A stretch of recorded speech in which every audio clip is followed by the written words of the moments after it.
Hello friend, welcome to money classes. मैं मनु हुसैन गिरी आपका स्वागत करता हूं आज की इस वीडियो में, जिसमें पढ़ेंगे हम लोग अनेक शब्दों के लिए एक शब्द, हिंदी व्याकरण का अनेक शब्दों के लिए एक शब्द। क्वेश्चन नंबर 1 की तरफ है। चलें तो ये क्वेश्चन नंबर 1 कह रहा है, जो स्त्री अभिनय करती है उसके लिए एक शब्द है। जो स्त्री अभिनय करती है उसके लिए एक शब्द है। क्या है? ऑप्शन ए में नेतृत्व की, ऑप्शन बी में है गायिका, ऑप्शन सी में अभिनेत्री, ऑप्शन सी में नायिका। इसका सही आंसर होगा ऑप्शन नंबर सी, अभिनेत्री।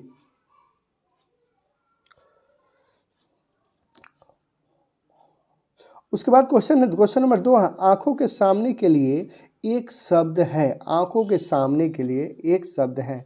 क्या है? तो ऑप्शन ए में है बगल, ऑप्शन बी में है प्रत्यक्ष, ऑप्शन सी में है परीक्षण, ऑप्शन डी में है प्रेक्ष। इसका सही आंसर हो जाएगा ऑप्शन नंबर बी, प्रत्यक्ष। उसके बाद क्वेश्चन है, गिरा हुआ के लिए एक शब्द है। गिरा हुआ के लिए एक शब्द है। क्या है? तो ऑप्शन ए में है प्रत्यागत, ऑप्शन बी में है भयभीत, ऑप्शन सी में है प्रतीत, ऑप्शन डी में है गिरना। ऑप्शन डी में है गिरना। इसका सही आंसर होगा ऑप्शन नंबर सी, प्रतीत। गिरा हुआ का एक शब्द होगा प्रतीत। उसके बाद क्वेश्चन है, जीवन भर का एक शब्द होगा। जीवन भर का एक शब्द होगा। क्या होगा?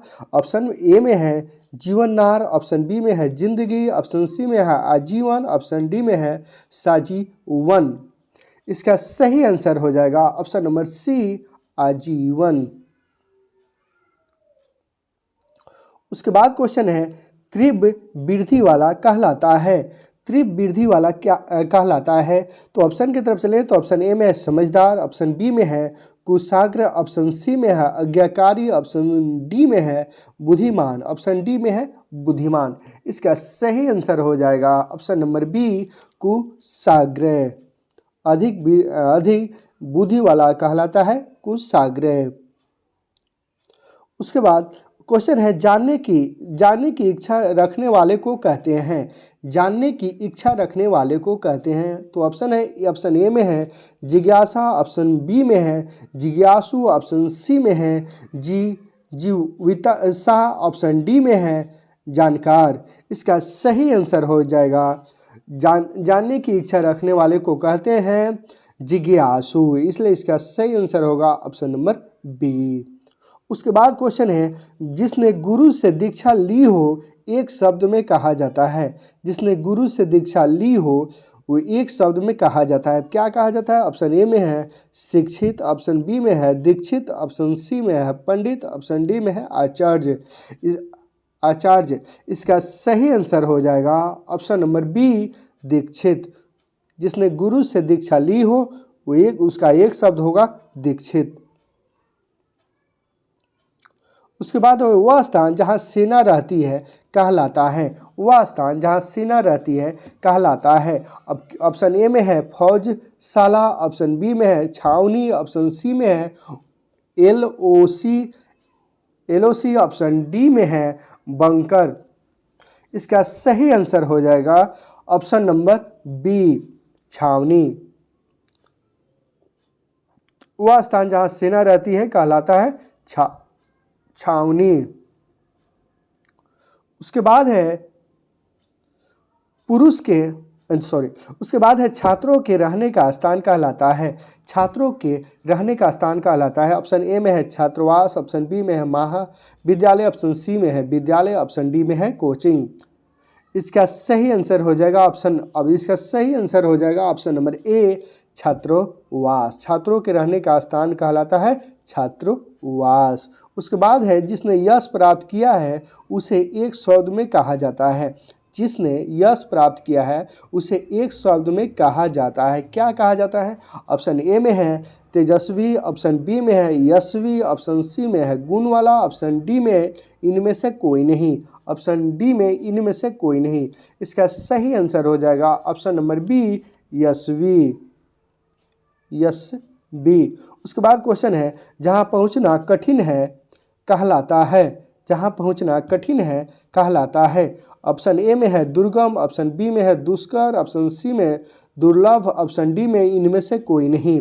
तो जहाँ पहुँचना कठिन है वो कहलाता है, जहाँ पहुँचना कठिन है कहलाता है दुर्गम। इसलिए इसका सही आंसर हो जाएगा ऑप्शन नंबर ए, दुर्गम।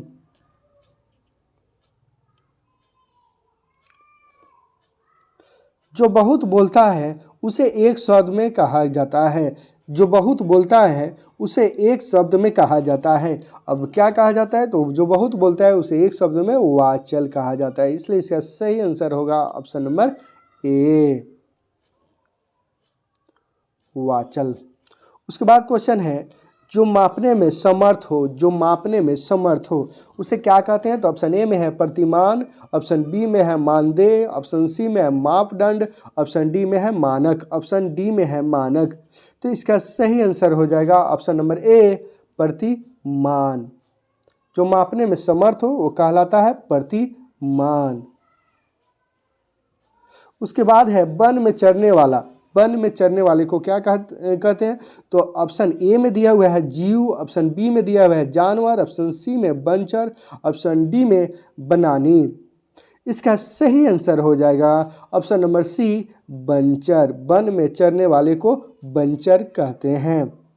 उसके बाद है क्वेश्चन स्वीकार करने योग्य। स्वीकार करने योग्य क्या कहलाते हैं? तो ऑप्शन ए में है वरण, ऑप्शन बी में वरेण्य, ऑप्शन सी में स्वीकृति, ऑप्शन डी में स्वीकार। इसका सही आंसर हो जाएगा, इसका सही आंसर हो जाएगा ऑप्शन नंबर सी, स्वीकार करने योग्य होता है स्वीकृति। उसके बाद है जिस पुरुष की स्त्री मर गई हो वह जिस पुरुष की स्त्री मर गई हो वह कहलाता है। ऑप्शन ए में है स्त्री विहीन, ऑप्शन बी में है पत्नी विहीन, ऑप्शन सी में है विधुर, ऑप्शन डी में है नारी विहीन। इसका सही आंसर हो जाएगा ऑप्शन नंबर सी, विधुर। जिस पुरुष की स्त्री मर गई हो वह कहलाता है विधुर, और जिस स्त्री की पुरुष मर गए हो वह कहलाती है विधवा। उसके बाद है शिव का उपासक कहलाता है। शिव का उपासक कहलाता है। ऑप्शन ए में है शिवम, ऑप्शन बी में है सौ, ऑप्शन डी में शिव, ऑप्शन सी में शिव तत्व, ऑप्शन डी में है शंकर। इसका सही आंसर हो जाएगा ऑप्शन नंबर बी। उसके बाद है सीमित व्यंग करने वाले को कहते हैं। सीमित व्यंग करने वाले को कहते हैं। तो ऑप्शन, इसका सही आंसर हो जाएगा ऑप्शन नंबर बी, मित व्यय। और कम बोलने वाले को क्या कहते हैं? तो मित्रभाषी। उसके बाद क्वेश्चन है जो कुछ भी नहीं जानता है हो, जो कुछ भी नहीं जानता हो उसे क्या कहते हैं? ऑप्शन ए में है बुद्धिमान, बुद्धिहीन, ऑप्शन ए में है बुद्धिहीन, ऑप्शन बी में है अकलहीन, ऑप्शन सी में है मूर्ख, ऑप्शन डी में है अज्ञेय, ऑप्शन डी में है अज्ञेय। इसका सही आंसर हो जाएगा ऑप्शन नंबर डी, अज्ञेय। जो कुछ भी नहीं जानता हो उसे क्या कहते हैं? अज्ञेय कहते हैं। उसके बाद क्वेश्चन है जिसकी आशा ना की गई हो, जिसकी आशा ना की गई हो उसे क्या कहते हैं? ऑप्शन ए में है आशातीत, ऑप्शन बी में है अप्रत्याशित, ऑप्शन सी में है आशावान, ऑप्शन डी में है जोहना, ऑप्शन डी में है जोहना। इसका सही आंसर हो जाएगा ऑप्शन नंबर बी, अप्रत्याशित। जिसकी आशा ना की गई हो वह कहलाते हैं अप्रत्याशित। उसके बाद है क्वेश्चन जिससे वाणी द्वारा व्यक्त ना किया जा सके, जिसे वाणी द्वारा व्यक्त ना किया जा सके उसे क्या कहते हैं? ऑप्शन ए में है सभ्य वाणी, ऑप्शन बी में है मुद्दे वाणी, ऑप्शन सी में है गाली, ऑप्शन डी में है अनिर्वचनीय, अनिर्वचनीय। इसका सही आंसर हो जाएगा ऑप्शन नंबर डी, अनिर्वचनीय। उसके बाद क्वेश्चन है जिस कन्या का विवाह होने वाला हो, जिस कन्या का विवाह होने वाला हो उसे कहते हैं आयुष्मती। इसलिए इसका सही आंसर होगा ऑप्शन नंबर बी। उसके बाद क्वेश्चन है संध्या और रात्रि के बीच का बेला, संध्या और रात्रि के बीच की बेला कहलाती है? ऑप्शन ए में है संध्या, ऑप्शन बी में है शाम, ऑप्शन सी में अपराह, ऑप्शन डी में है गोधूल। इसका सही आंसर हो जाएगा ऑप्शन नंबर डी, गोधूल।